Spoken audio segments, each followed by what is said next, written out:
You think I'll let you zone?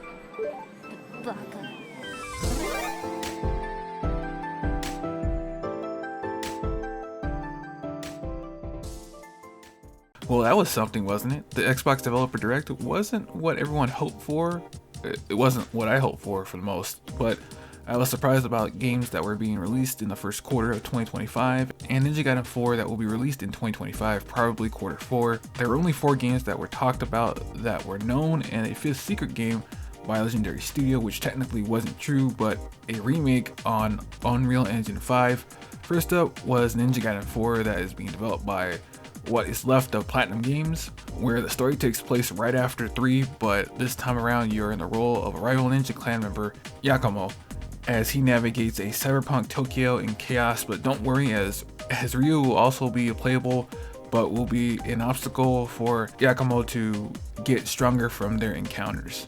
The game's difficulty will be on par with Ninja Gaiden 2, legendary ball-bustingly difficult, and 1v1 fights will have bosses not only blocking but parrying attacks like the player's character can. It's projected to release in the fall of 2025 for Xbox, Game Pass, PC, and PS5 currently. One surprise that did show was that they shadow dropped Ninja Gaiden 2 Black, which is a current gen remake of 2 that is available right now currently to buy for Xbox and PS5 as well as Game Pass.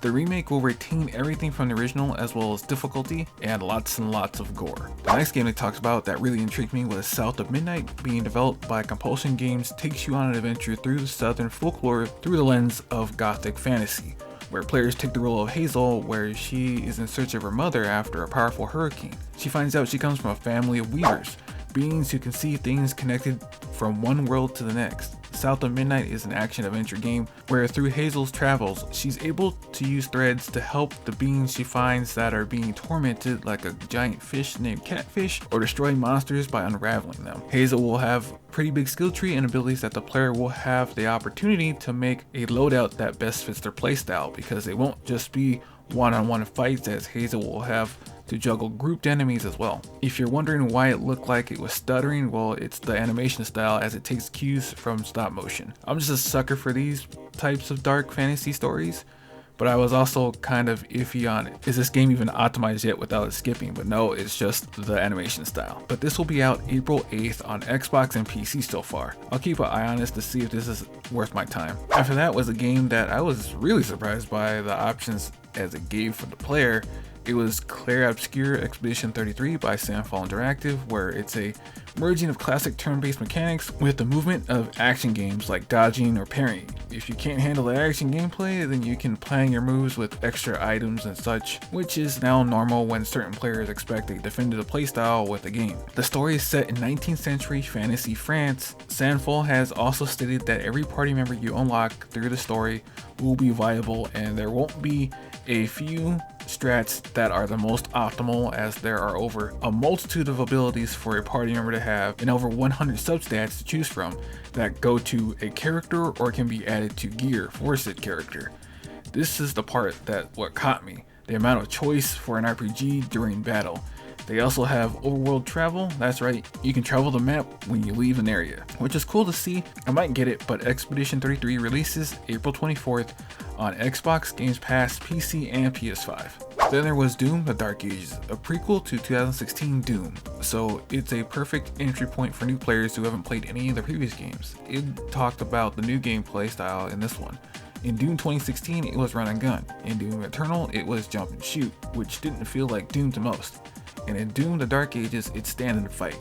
If Eternal made you feel like a plane, then in Dark Ages, you're a tank that wants to mix it up, and you have a few new abilities and things added to your arsenal, like the Saw Shield to help block, parry, and stun enemies.